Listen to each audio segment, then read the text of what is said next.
The only person unhappy about this muting situation is my wife. She wishes she had the button that could make me shut up, but she doesn't. You do tonight. I guess I'll just start off with the fact that my name's Rich. I'm an alcoholic. I've been separated from alcohol since August the 30th of '04. That puts me in my 16th year of sobriety. I define sobriety as nothing that affects me from the neck up. I haven't had any weed, pills, nothing like that. That's my definition. If you've got a different one, rock on with your bad self. I'm just telling you, the only thing I need to know is what I consider to be sober. And I hope you have a definition for yourself, right? And my sponsor always tells me, if you don't know what your sobriety date is, that's because you don't have one. With that said, I guess I guess we're going to do. I'll just tell you my AA journey tonight. I'm going to start with a little confession. Since March 17th, this is the 104th time I've done this. So I am so zoomed out. I'm very grateful that my home group is meeting in person. Our meetings we're on our third week. We're getting 50 people every week back in the room. I'm getting to shake hands and hug, and and we go out to dinner afterwards, and we're back to that style of AA. And I say that just in case your area, I know there's a ton of different areas on here. If you guys aren't there yet, there is hope, right? There is hope that you will actually have contact with another human being, because I've also gotten to attend a lot of these, and it's much easier, it's much more enjoyable to be on the recipient end of an AA speaker meeting on Zoom than to be on the giving end. Because what it feels like for me, I'm in a room by myself, talking to myself to an iPhone with 4 faces, right? Because it only holds 4. So you scroll, and you got to try to find 4 all at the same time that aren't like picking their nose or eating spaghetti or falling asleep, or it's just a black screen with a name that says Mary, and you don't know if anybody's really there or not. And you're like, all right, I'm pretty sure I've gone totally crazy. I'm sitting in a room for 1 hour talking to myself. But you never know, right? What's on the other side? You never know. And that's why I keep doing it. I have 4 more of these commitments, which will be 108 Zooms. I'm so sick of myself and my story. I can't tell you, but I'm also aware that it's not my story, that it's God's, and that it's my job to tell it when I'm asked to. So I've been trying to do that, even though at this point I'd rather talk about just about anything than myself. I used to do this. I think what's healthy for me, by the way, is probably for any alcoholic, man, you should never hear yourself talk more than once a month, right? I used to go to 1 AA conference per month, share my story once per month, right? And that was certainly adequate, right? That was 12 times a year. This has been nuts. But I also owe AA so much, and I love AA so much, and I'm so indebted to AA that what excuse do you have for not turning on your phone, taking a shower, putting on a coat and tie, and sitting at your little office in your house, right? Like, it's kind of hard to say no to that. So who knows? Maybe that'll come in the next 20 years sober, if I'm so lucky, is some type of balance and all of that. But these are the problems I deal with now, 16 years in, and that's pretty amazing during this. We've all been given, I hope everybody knows what just happened. We were just given a 3.5-month spiritual vacation. I don't know that everybody knows that. Then the higher power looked at me one day and said, hey, Rich, I really, really love you, and I miss you. And, I know that you've gotten pretty busy with all these AA meetings and your AA friends and going out to AA dinners and, raising those 2 little kids and running your business and, sitting on the board of directors at the hospital and working at the homeless shelter and all of this wonderful stuff that nobody would argue is wonderful. But I'll tell you what I'm going to do for you. For the next 3 months, I'm going to take all that away. I'm going to take it all away. I'm going to take away your business. I'm going to take away your money. I don't know if you guys have noticed that, right? Anybody noticed the difference between Bill Gates and yourself over the last 3 months? Nothing. He couldn't spend any of his money either, right? Maybe you were eating top ramen and he was eating a slightly nicer dinner, but that's about it, right? I couldn't go to the movies. I couldn't go out to a nice restaurant versus a crappy restaurant, right? We weren't out moving around. I wasn't out shopping for fancy cars or crappy cars. Nothing that separates us in the material world has mattered for the last 3 months. Couldn't jump on airplanes and go down to Costa Rica surfing like I like to do, right? None of that, right? It was as if God came along and said, hey, let me remove all of this stuff that separates all of you. I know you think you're very busy, Rich. Haven't had a whole lot of time for 10 and 11, right? In fact, you usually only give me about an hour a day over the last 16 years. That's something else I've been forced to look at, right? Over the last 3 months,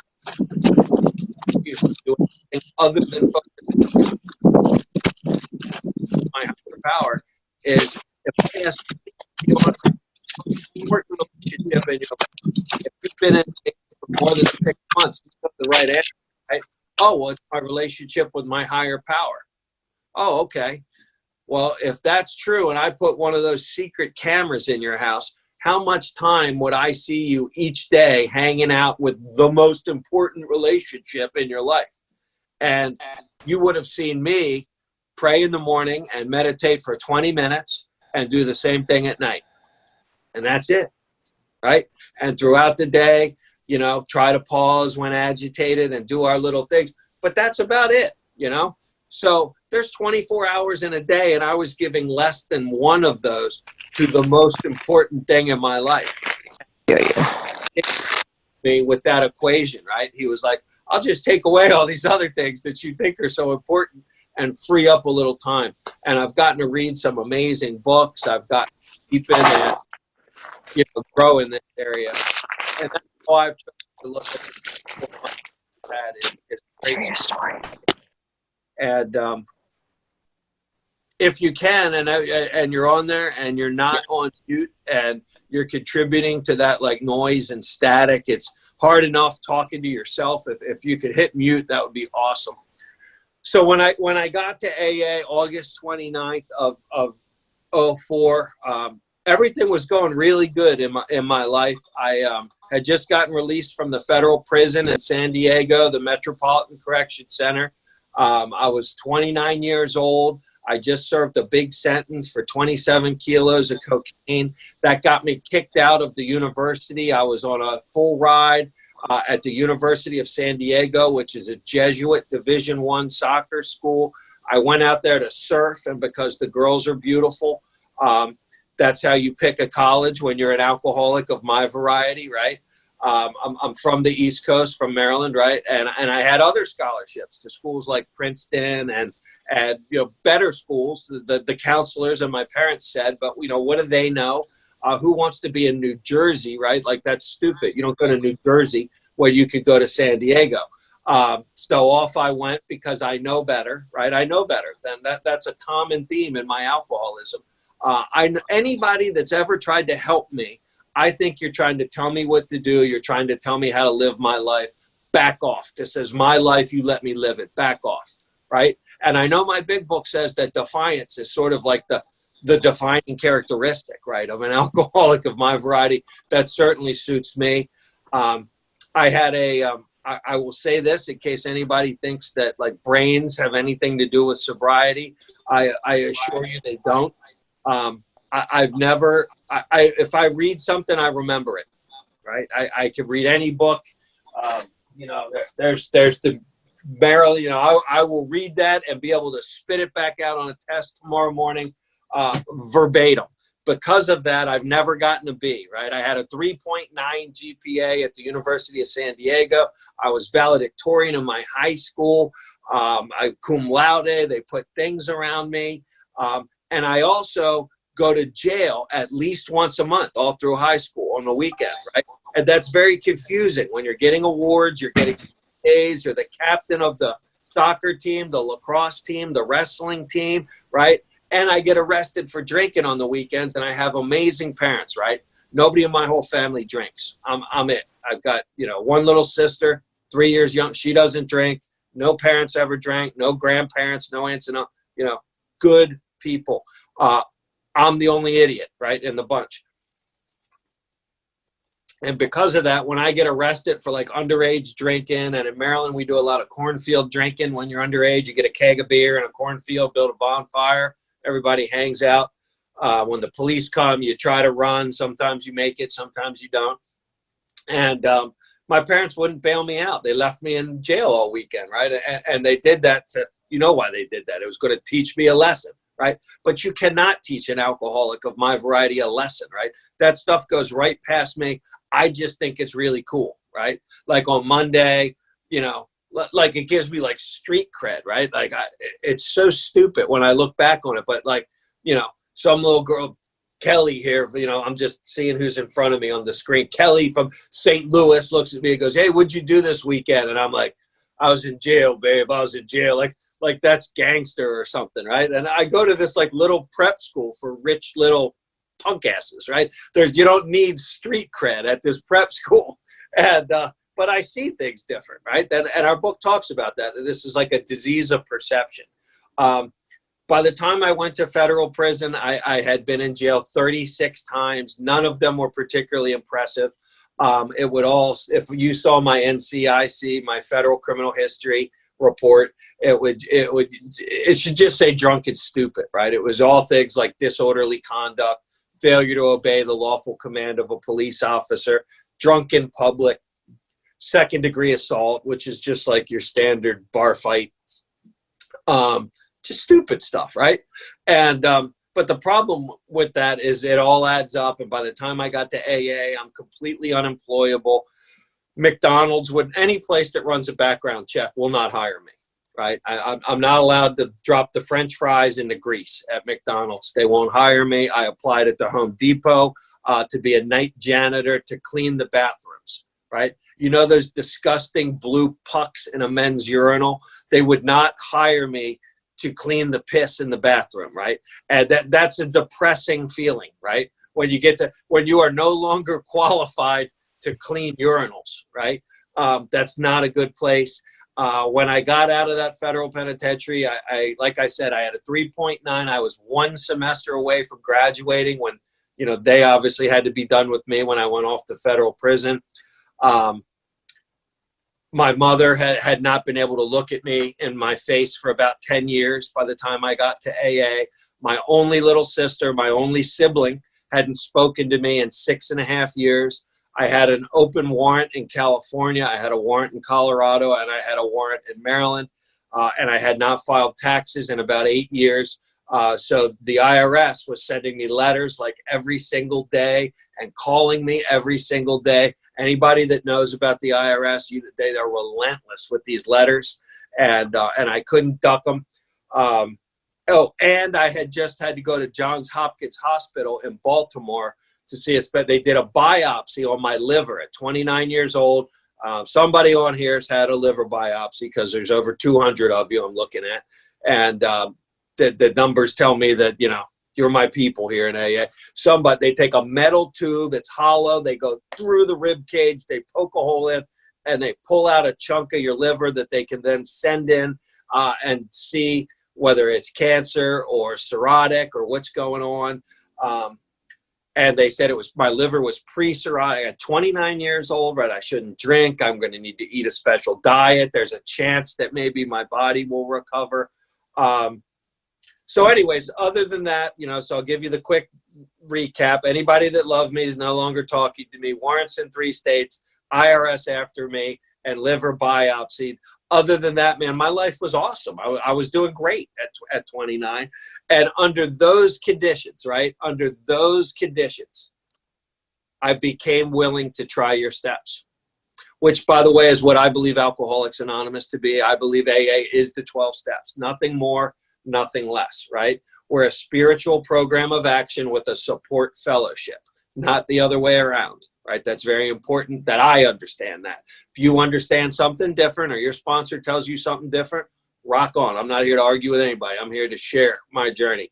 And what everything else in AA, right? These meetings, speaker meetings, conferences, the service structure, making coffee, all the little jobs we invent to keep the monkey busy until the miracle happens. All of that stuff is designed to do one thing, right? Encourage us into those steps, right? Encourage us into the steps. Bill Wilson, there's a great old sponsorship pamphlet that Clarence Snyder put together that says, Bill says, the only job of a sponsor, the only job is an adequate presentation of the steps. That's it, right? We might end up friends. We might end up pals. Maybe we have coffee. Maybe we don't. Maybe we go surfing, right? Maybe you're 50 years older than me. Maybe you're 30 years younger. None of that matters, right? And I didn't know that. And I'm saying this in case anybody doesn't have a sponsor or you're new and you don't really know what you're asking, right? What I did is I went up to this guy and I'm like shaking and I'm like, will you be my sponsor? And I had no idea what I'm really asking this dude is, hey, have you been through the 12 steps, had a spiritual awakening, and are you capable of taking me through the process? Yes or no? And if you're not, please be humble enough to say, no, I've never done that, right? I drink coffee and sit in meetings. You're going to want to find somebody that actually knows how to take you through the steps. And that's what we're asked to do around here is take the next drunk, right, through these steps. And the book tells us that when I'm doing this, at first I'm doing them to get my own life in order. But I do that so that I can be of use to the next person. Because let's face it, when I didn't have a driver's license, a valid registration, or an insurance card, and I'm riding that little bicycle to the meeting, right? Or in my area, we're kind of a resort area. You can tell anybody that's a drunk that has multiple DUIs and no driver's license, because anybody over 20 years old that's riding around on a moped with a helmet on to dinner and to the movies is not doing it because they think mopeds are cool, right? Like that's not a good pickup line. Hey, Kelly, I'll come pick you up on my moped. Let's go to the meeting, right? And the bugs are hitting. And what that means is lots of DUIs, no. Hey, new guy, do you want me to be your sponsor? Get you on the moped. And they're like, no, thanks, dude. If that's what long-term sobriety looks like. So it's important for us to kind of get our act together first because, unfortunately, this thing's a program of attraction. And, I'm going to leave that alone. You guys get what I'm saying. And I became interested in your steps because it became very apparent to me that your life was going better than my life was going. My first sponsor was a man named Jim. He had a sponsor by the name of Clarence Snyder, who had a sponsor by the name of Dr. Bob Smith. I know that. I hope you know who your sponsor was. I hope you know who's giving you what's in our book, right? And I hope you can rectify anything that you're hearing with what's in our book. Otherwise, it isn't AA. It might be cool stuff, right? I love all kinds of outside stuff. I love exploring. I've become a spiritual seeker. I dig all of that stuff. But at first, it was super important for me to just kind of get on board with what you all are doing. And I came to believe in Alcoholics Anonymous, that it might help me in step 2. I made a decision to give it a whirl in step 3. I didn't make any big intellectual or spiritual decisions about understanding God in step 3. My sponsor said, it's pretty simple. You just told me in step 2, you came to believe that AA might help you. Would you like to make a decision to actually try it? And I said, yes, sir. And he said, okay, here's a pad of paper. I want you to start writing down your resentments. And I said, I don't have any resentments. And he said, okay, just write down who you hate and why you hate them. And I said, well, no problem, right? And I just started going to town. It was like, why didn't you say so? That's so easy, right? And I'm busting those out, and we do the same thing. He walks me through the sex conduct, the fear, all of that stuff. And, I guess I could summarize steps 4 and 5 in my experience with them is that it was long, a lot of tears and self-reflection and self-imposed resistance and drama. And I made like such this big fear thing out of it. And at the end of it, the exercise for me was designed to show me one thing. There's been a whole lot of people, a whole lot of jobs, a whole lot of institutions, right? Like the Bank of America. They were on my list, right? I hate the Bank of America. I'll give you one here of resentment to take with you. I mean, you know what the Bank of America, when you're broke, right? When you're broke and you write a bad check and that check bounces, do you know what they do? They charge you a $25 bounce check fee for being broke. I mean, does that make any sense? You already know I'm broke. I wouldn't be bouncing the check if I wasn't broke. Like, now you're going to make it worse, and you're going to compound broke by making me like negative broke, and they add these things up and you get so far in the hole that you can't even get your way out. And then they report you to this thing called check systems, CHEX. Some of you know what that is. That means when you go to another bank to try to open an account, you can't. You're like blackballed from banking, right? And all of this is because they were punishing me for being poor, right? This is crap, right? And so that was on there. And he's like, that's great. Write that stuff down, right? And at the end of all this, it became very clear that there's only one person out of all these screwed up relationships, all these things, one guy that's got something to do with all of it. And you're looking at him, right? I'm the lowest common denominator of every relationship and everything screwed up in my life. Only one guy had something to do with it all, and you're looking at him.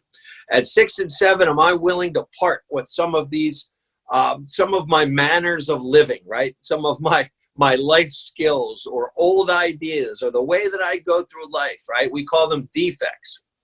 Just means anything that isn't working, right? It's not about good and bad. If it's not working, am I willing to give that stuff up, right? Good and bad, I'm not even sure what's which. Just take it. And that brings me right to step 8. I got the list. I have it from when I made inventory. And really up to this point, my sponsor tells me that Alcoholics Anonymous is largely theoretical up to step 9. He said, all this stuff that you've done over the last couple of months, everything in AA up to step 9 is completely just theoretical, right? And the spiritual life's not a theory. We have to live it, right? And he says, so the fact that you've done steps 1, 2, and 3, right? You've made some peace with the God of your understanding, Rich. Good for you. Good for you, Rich. Nobody out there in the real world, they don't care. They could care less. Oh, you've written down some inventory and shared it with the sponsor. And good for you. Nobody cares. Nobody cares that you've done any of that, right? Out there in the real world, that doesn't help anybody. Oh, step 6 and 7, you got a nice little list of some of your defects and shortcomings. Maybe you threw in a couple character, some assets to make yourself not so suicidal while you're going through it. Good for you. Nobody cares. Oh, and step 8, you got a list of what you're going to make right. Very nice, Rich. You've been going to make right since you were about 15. You've just never done it, right? You've been going to make right your whole life. Step 8, nobody cares that you got that list. But step 9, he looked at me and said, kid, this is what it comes down to. How free do you want to be? How free do you want to be in Alcoholics Anonymous? This is where maybe, just maybe, you get to rub the record clean, right? Maybe I get to die with both sides of the slate even. That what I took out of life, maybe I get to put it back in. And I will tell you, ladies and gentlemen, that if I get to die close to even, I will have had an amazing life, right? That's what I'm shooting for. He told me to look around. He said, just open your eyes in Alcoholics Anonymous, right? He said, we got all kinds of sobriety in here. We got everything in here from ground beef to filet mignon. What do you want? What do you want? You want to settle for a burger? Settle for a burger, right? You want the big T-bone? We got that. We got the porterhouse. We got the filet mignon, right? Bill Wilson says that the good is the enemy of the best, right? That means my willingness to settle. As soon as I reach a level of somewhat comfortable, right? I don't know about you. I get kind of comfortable. I get kind of I'm like, burger's not bad, right? I was in a homeless shelter before I got it. And, but how free do you want to be? That motivated me. I don't know why, but it did.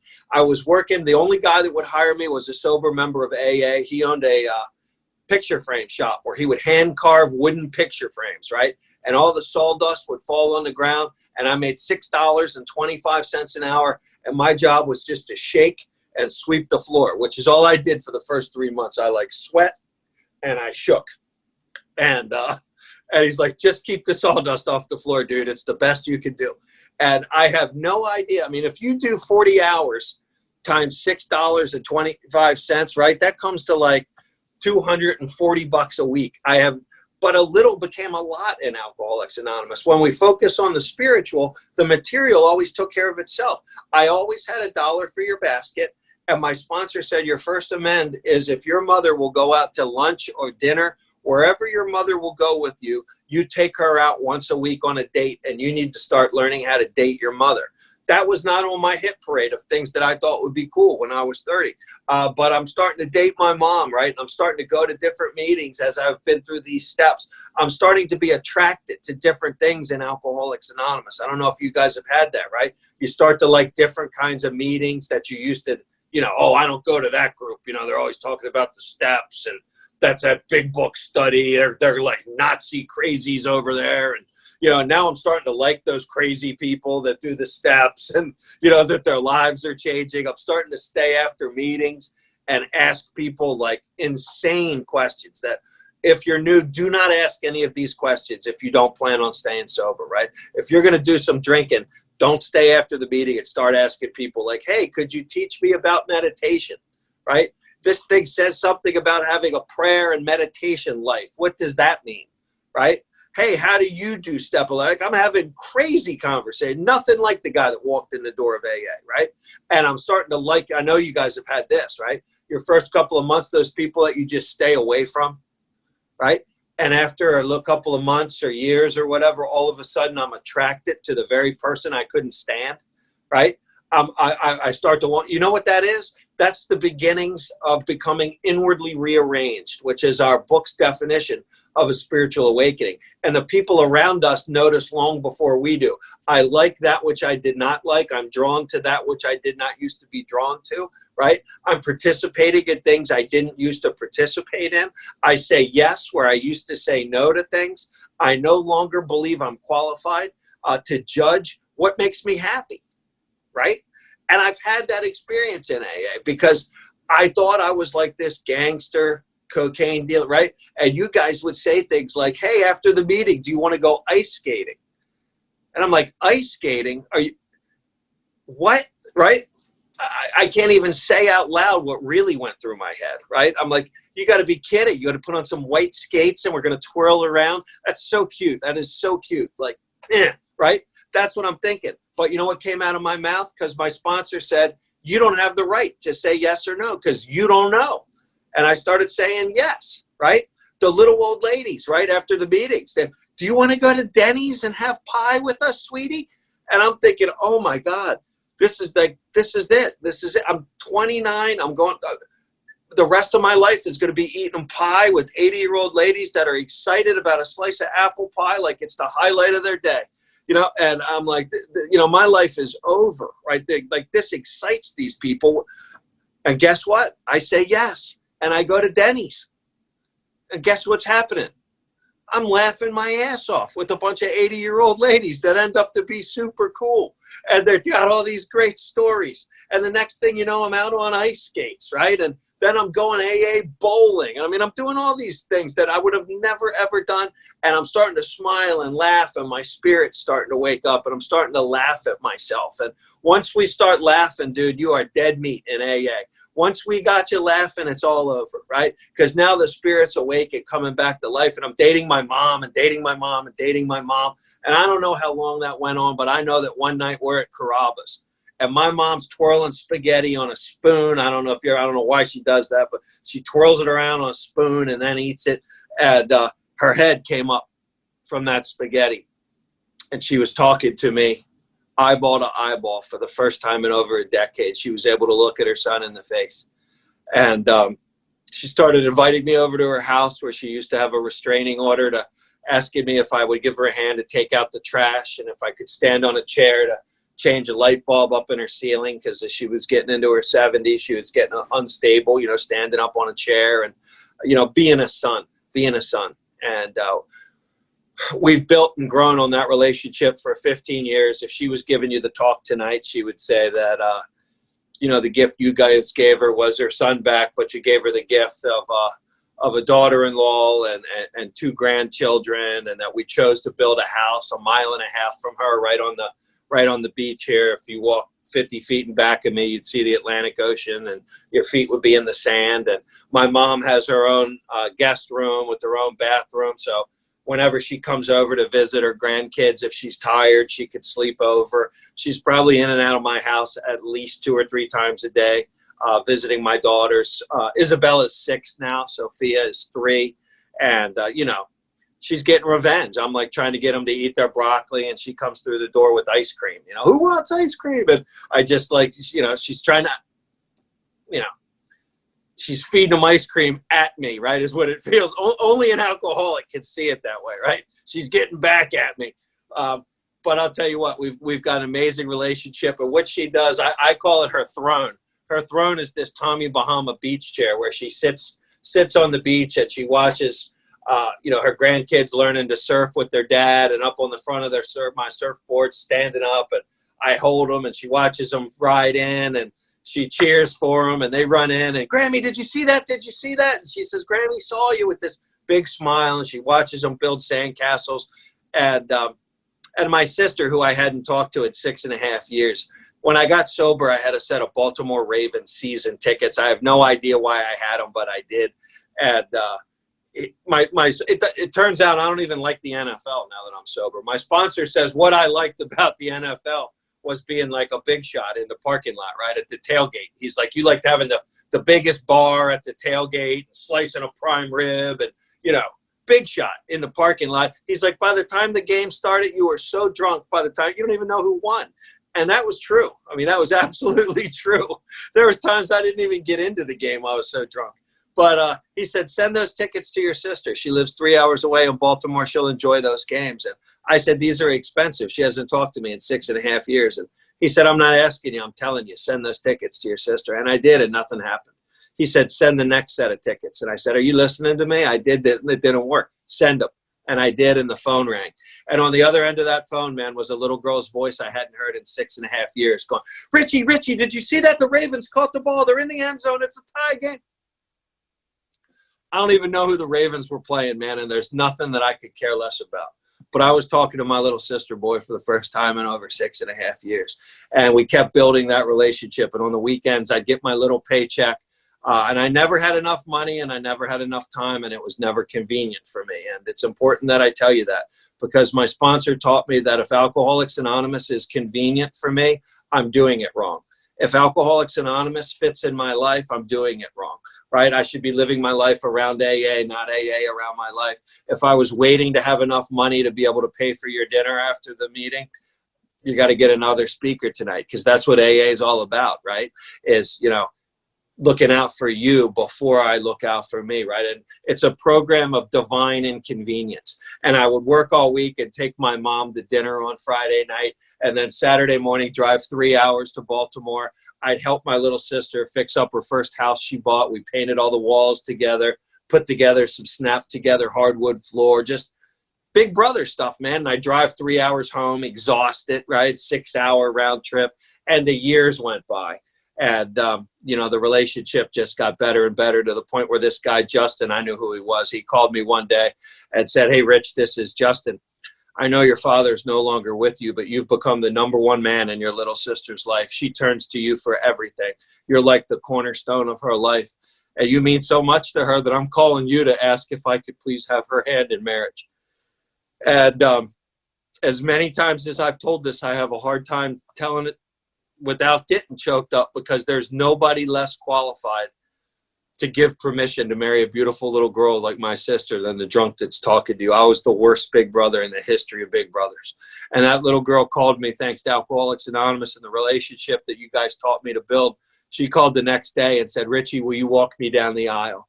And I got to do that sober and in my right mind, and everybody knew how I'd act, and they weren't hoping I wouldn't drink. And, I wonder if we'll act right. There was none of that, right?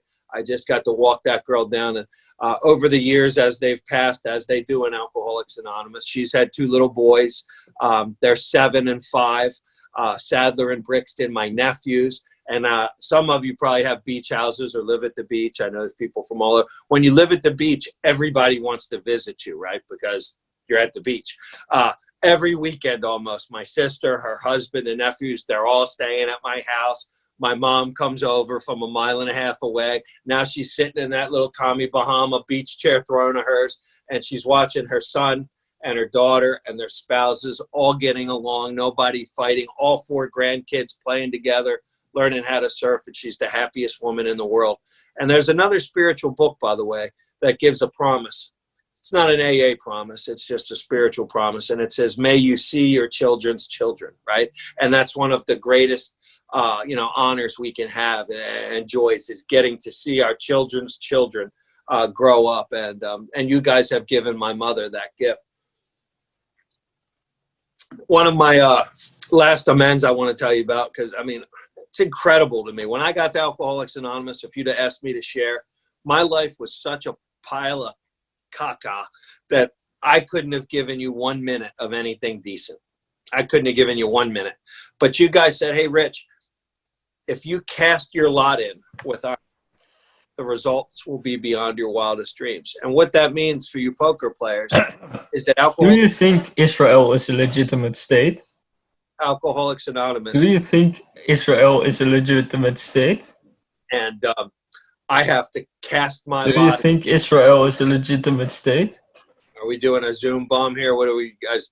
You want to go out and come back No, in? I'm just asking a question. Do you think Israel is a legitimate state? Hey, cut it out. So anyways, now to try to pack in what you guys have given me in 16 years and 45 minutes is almost impossible because you've given me such an amazing life. But the last story I want to tell you is when I got through all these amends, I had about 2.5 years sober. I'd been paying the IRS back. Shut the fuck up. 5.5 years, but that got done. And at 2.5 years sober, I had one last thing. I had a warrant in the state of California where a judge gave me a 5-year sentence. He suspended all of it and put me on probation and told me if I, screwed up the probation, I'd have to serve the 5 years. And I said, yes, Your Honor, I understand. And, I didn't know that I wouldn't have power, choice, and control over whether or not I took a drink during that period of probation. And I took the drink and the drink took me and I screwed it up. And when I screw up something like that, I run away. And it turned into this, warrant in California. And my sponsor said, now's the time to go serve that 5 years in California. How free do you want to be? That's a big state. You love surfing out there. What are you going to, one day if you have kids, which I do now, right? So he had some good foresight. Sponsors can see things into the future, right? And he said, how free do you want to be? Every night you go to bed and you have that warrant out there. Hey, whatever the fuck their name is, shut the fuck up. You already know that you're serving your sentence. So why don't you just go get it out of the way? I didn't think it was a good idea, but I did it because my sponsors never let me down. The higher powers never let me down. And I had a bunch of guys I was sponsoring at that point, right? And they're looking at me and they're going like, Spons, of course you got to do it. You tell us to Anyway, do it. What do you think about Israel? You didn't answer my question. To have, people behind you. So I stood in front of that judge. I flew out to California and the judge said, what are you doing here? And I said, I came to serve the 5 years, Your Honor. You put me on that probation. I screwed it up. I'm a sober member of Alcoholics Anonymous. And I didn't do what I said. And what I didn't know was that I think it was 47 of you approximately wrote the judge a letter telling him what my life looked like and the meetings I was going to and the people I was helping and floors I was mopping and all kinds of stuff that was going on in my AA life. And the judge's mind was blown. I've never seen anything like. He's like, let me get this straight. You just flew 3,000 miles on your own nickel to serve 5 years in prison because you don't ever want to drink again. And I said, that's exactly right, Judge. I'm in Alcoholics Anonymous and I need to clear up the wreckage of my past so that I don't ever have to think about this and I can live a sober life that's free. And he starts going through all your letters. And he's just sitting there. And it was it was in all reality, probably 5 minutes. It seemed like 5 hours. I'm sweating under I don't know what this guy's going to do. And he goes, I've never seen anything like this. These people say you've been to over 1,000 meetings of AA. I ordered you to go to 10. 10. You couldn't pull off 10 meetings, but they tell me you've done over 1,000 now. Your life looks a lot different than the guy that I was looking at all those years ago. And while you did not complete this probation the way that I told you to, you've greatly exceeded the terms of probation. This case is dismissed. I would go back to Maryland and do whatever those people in AA tell you to do. And I'm going to tell you something. I've walked into a courtroom 36 times. I've gone to jail 36 times. I have never walked out of a courtroom before that day. So my God got a lot bigger. I had a men's big book study in my living room on Wednesdays. I stepped out of that courtroom. I was so happy. I picked up that phone. I called my sponsor. His name's Roger. Now I said, Roger, I'm coming home. I'm coming home. The judge didn't give me the 5 years. Tell the guys we can still have the big book study on Wednesday. And he said, well, wait a second. It's 1 o'clock in the afternoon. You went out there on a one-way ticket to serve 5 years in prison. You got to buy a ticket home for tomorrow. You can't come home until tomorrow. While you're there, why don't you go over to that University of San Diego? You know those Jesuits that kicked you out? And it was in the San Diego Union Tribune and the Los Angeles Times. They ran those articles that made that college look awful, where it said Jesuit student, 27 kilos of cocaine, had a big article about you going to federal prison. You remember all that? Why don't you go straighten that out while you're there? And I'm thinking, like, can you chill out for a second? I almost did 5 years in prison. Can we, like, celebrate? Sponsors don't celebrate, right? They're always into the next thing. I will tell you this. I've had some people tell me they can see it, but this is my big book. And on the very front cover, that's so I never, ever, ever forget that day. That's a one-way ticket home from San Diego, which is the best ticket I've ever got in my life. And I went over to the University of San Diego. I sat down with the dean. It was the same dean that kicked me out. And I said, I don't know if you remember me. I used to go to school here. My name is Rich Bruckner. I'm a sober member of Alcoholics Anonymous. And the dean said, we remember you, Rich. We've only had one student go to the federal penitentiary in the history of the university. We know who you are. And I said, well, I know what I did by doing that. And I brought a lot of shame to the Jesuits and this school. You all stand for building men and women of integrity and education and doing the right thing, and I didn't stand for any of that. And I have no idea how to make this right, but I'll do whatever you tell me. And the dean said, well, if that's true, you're going to come with me, and walk me to a building next door, put down a big stack of papers in front of me and said, this is an application to our law school. If you really want to make this right, what you're going to do is you're going to fill this out. You're going to go to the 3 years of law school that it takes to graduate. You're going to get good grades because you always have. And you're going to graduate, and you're going to go on to make us proud. That's how you're going to fix this. We like alumni that go on to do great things and to make us proud. I stepped outside. I called Roger back. I said, this dean's lost her mind. Wants me to go to law school. I'm not allowed to work at McDonald's. They won't let me clean piss out of the things at Home Depot. They're never going to let me take the bar exam. Even if I pass the bar exam, they're never going to let me through the ethics committee. If I somehow get through, they're never going to give me a law license. He said, shut up. Shut up. Did you just tell that lady you'd do whatever she said to make it right? And I said, yes, sir. And he said, then fill out the papers like she told you. And I did. You guys know the rest of the story. 3 years later, I graduated second from the top in my class from the University of San Diego's law school, because I did law school the AA way. I showed up 15, 20 minutes early for every class, just like we do for the meeting. I shook every teacher's hand every single day until they knew my name, just like we do with the newcomer. I stayed after class for 15, 20 minutes, and I asked a question, whether I really had one or not, just like we do with the newcomer. It's just to build the relationship. And it turns out that those principles you taught me in Alcoholics Anonymous, show up early, stay late, those are universal principles that apply in every single area of life. And when I practice these principles in all of my affairs, you cannot help but get wonderful results. And as that happened, the phone rang. I hadn't gotten through the bar exam probably 30 days. The phone rings. On the other end of the phone is a guy that says he's the state's attorney for the state of Maryland. I know what state's attorneys are. They're the assholes that like to lock me up over and over again. I don't like state's attorneys. They don't like me. And he says, hold on a second. We got to patch a call through from the governor's office. We were just given a large federal grant. And he gets on the phone and he tells me what he wants. He said, we were just given a large federal grant. I want to hire an assistant state's attorney to head up our narcotics prosecution unit. We were given your name and phone number that you know something about the importation of narcotics into our country.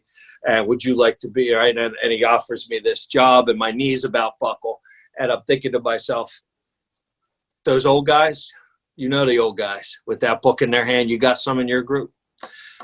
They never, ever, ever lied to me, because they told me when I was new and I thought that life was over and that I couldn't scrub piss out of a urinal. They said, kid, one day your sordid past will become your greatest asset. And I took that job, and for the next decade of my sober life, for 10 years, I served the state of Maryland as their senior state's attorney in charge of narcotics. I got to travel the whole state and put the drug court programs into every single county to come up with all kinds of alternative sentencing programs for alcoholics and drug addicts. one of the things that God let me do during that decade, that I'm the most proud that I'm the guy that got to do it, right? God had me sit down and I authored a law. I don't know what struck me, and I started writing. And that law is called the Good Samaritan Law, and all of you have it in your state because it's now a federal law. And what that law says is if somebody overdoses, no matter what's on the coffee table, if you guys are all doing drugs or hanging out, and you call 911 and the paramedics and the police come to save their life, you cannot be arrested, you cannot be prosecuted, no matter what's on the table, because you dialed 911 to save a life. And when you write a law, guess what you get to do next? You get to go to the United States Senate and the House, and you stand on that marble floor with the great eagle seal of our country, and you have to testify in front of the Senate, and the senators ask you questions about the law, and then they all vote. You do the same thing in front of the House and the Senate and the House, and you get to bring a guest, and you guys know who I brought, right? My mom. That lady that was so embarrassed she could barely look at me in the face, and she got to sit there, man, and she got to watch her son do something decent for this world, and she got to watch, and they voted, and they made that a law.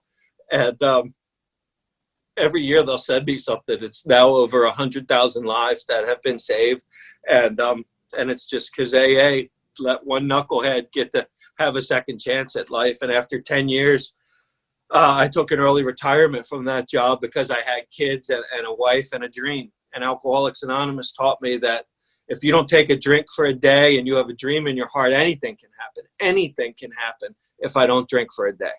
If I take so much as one drink, I know what's going to happen. The same thing over and over again.